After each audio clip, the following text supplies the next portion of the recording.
Assalamualaikum warahmatullahi wabarakatuh. Kembali lagi di channel Andi Udang TV guys. Kali ini waktunya kita kasih makan entok guys. Ini untuk video hiburan aja guys, karena di tempat saya dari kemarin hujan terus guys, jadi susah banget untuk bikin konten guys, hujan terus. Nih. Kemarin juga kandang sempat banjir guys.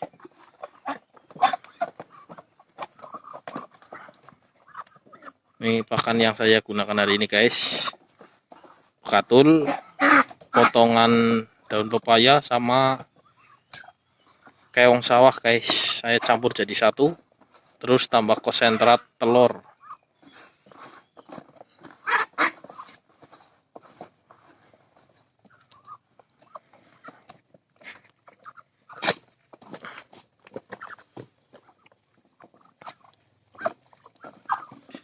Alhamdulillah makannya lahap guys. Ini untuk kapasitas 18 ekor, saya hanya kasih makan segini guys. Ini untuk pagi hari guys. Nanti menu di sore harinya juga saya kasih tapi beda.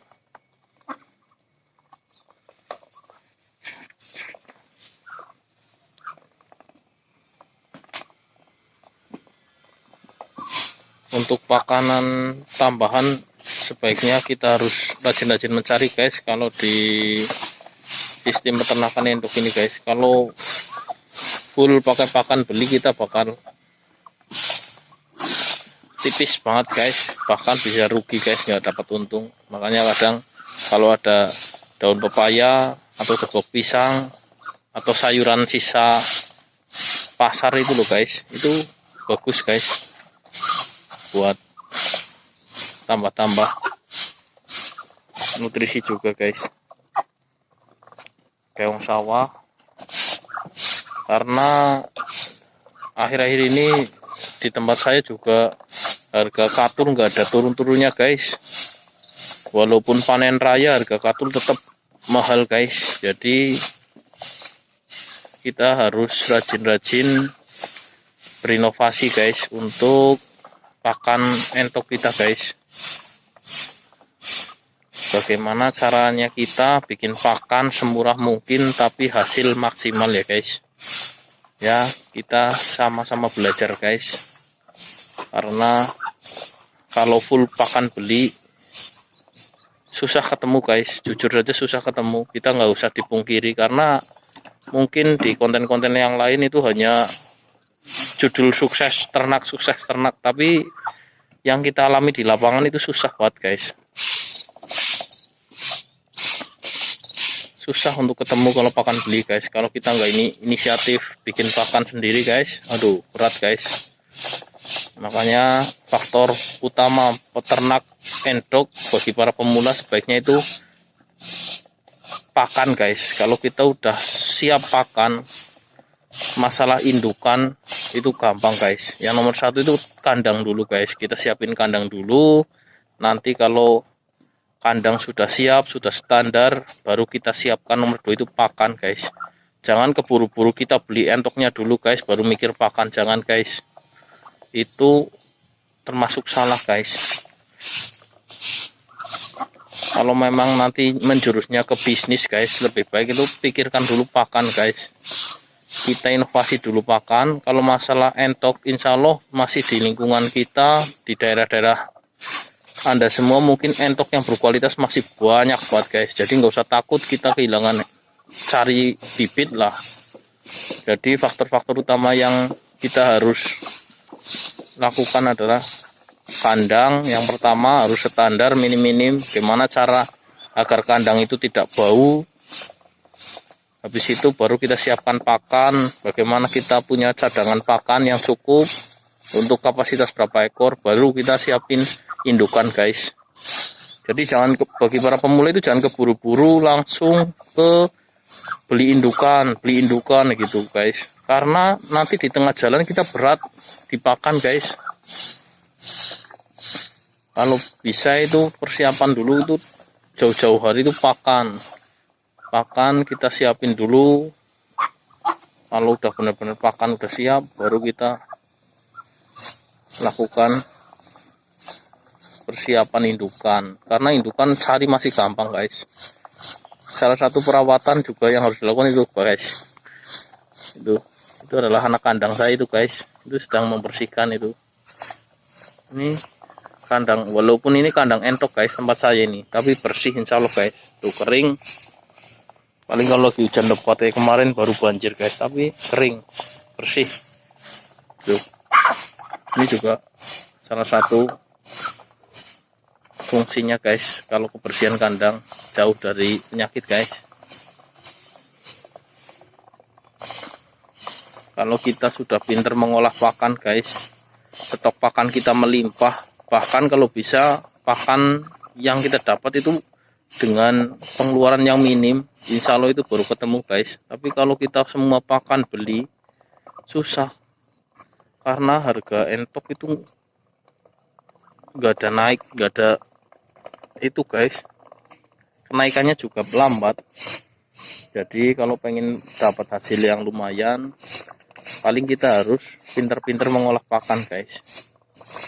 Jadi nggak dipungkiri guys, mungkin bagi-bagi konten-konten yang lain, kreator-kreator yang lain itu enak sekali, bahwa keuntungan beternak entok, tapi tidak tahu betapa ribetnya dan betapa sulitnya mereka itu mengatur pola pakan guys. Karena faktor utama yang benar-benar harus dihadapi di peternakan entok adalah pakan guys. Kalau virus, kalau penyakit itu paling faktor musiman guys, itu bisa dicegah gampang itu guys. Tapi kalau pakan itu nggak bisa guys, kita harus benar-benar berinovasi sendiri guys, karena entok itu pemakan segala ya guys. Jadi kita ada sayur dia mau, kita ada nasi sisa dia mau, jadi enak sebenarnya guys. Beda sama ayam ya guys. Jadi di sini tuh kita dituntut lebih cermat lagi guys dalam berinovasi pakan guys. Kalau di kandang breeding saya ini, saya harus inovasi gimana cara menghasilkan pakan yang mengandung protein tinggi agar cepat bertelur guys. Itu paling enggak kita tambah kalsium kadang kalau lagi ada rezeki lebih ya guys. Tapi kalau nggak ada ya paling kita pakai keong sawah, terusan konsentrat telur guys, itu lebihnya hijauan.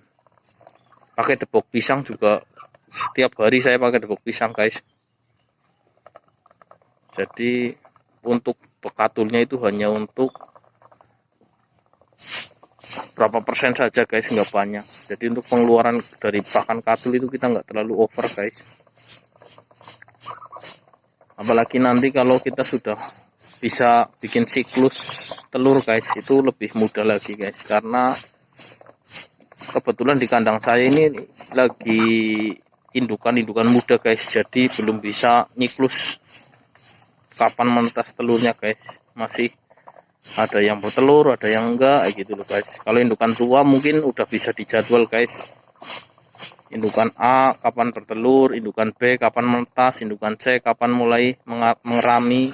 Karena ini indukan baru semua guys, jadi saya lagi benar-benar direpotkan dengan pakan. Jadi bagi teman-teman yang mau mencoba, bahkan baru awal berencana mau peternak entok, harus disiapkan dulu guys, dari mulai kandang, pakan. Kalau bisa, kalau bagi pemula yang benar-benar pemula ingin meringankan ongkos biaya pakan, lebih baik beli indukan yang sudah produk. Jadi di kandang itu cepat guys. Nanti kalau setelah produksi jalan, baru kita nyerapi lagi beli indukan yang muda-muda. Jadi ada indukan yang tua, ada indukan yang muda. Jadi kita itu enggak terlalu boros banget di masalah pakan. Jenis-jenis entok pun banyak plus minusnya guys. Kalau saya lebih mengutamakan ke pedaging guys, karena entok hias bagi saya itu hanya kesenangan semata guys. kita beli belum tentu kita bisa jual lagi guys, karena entok udah kodratnya itu jadi bahan konsumsi, bukan bahan hiasan guys. Jadi bagi saya, itu saya pribadi ini loh, menurut saya loh guys, kalau untuk entok itu yang penting gede, sehat, gemuk, udah nggak perlu yang warna ini warna itu, karena ujung-ujungnya juga entok nanti bakal masuk ke penggorengan juga guys, walaupun untuk warna guys. Jadi bagi para pemula harus benar-benar mana arah yang bakal diambil ya guys. Ini sih hanya sharing-sharing saja guys, saya juga pemula guys, jadi tahu bakal mana yang mau ke pembesaran kah, atau mau breeding kah, atau mau pakai koleksi entok hias kah. Itu harus benar-benar diperhitungkan dulu guys, untung ruginya guys, karena entok hewan yang pakan luar biasa banyak guys. Makanya guys, jadi kita benar-benar harus memperhitungkan pakan guys. Kalau masalah kebersihan, yang penting kandang bersih. Ini kayak kandang di tempat saya ini bersih guys, nggak bakal bau guys, kering. Matahari datang langsung ini guys, di atas tuh guys, langsung kena ke sini, nggak bakal bau guys. Bisa dicoba, monggo barangkali ada yang dekat-dekat rumah saya ini, bisa dicoba main ke sini, nggak bakal bau guys.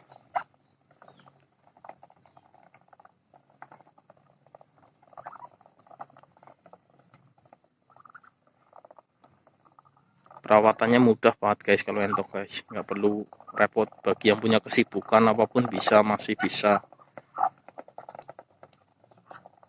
Yang penting pagi sore makan, kalau nggak pagi sore ya pagi malam guys, tergantung monggo jenengan mau, bisa ada waktunya kapan, nggak nentu guys, nggak apa-apa.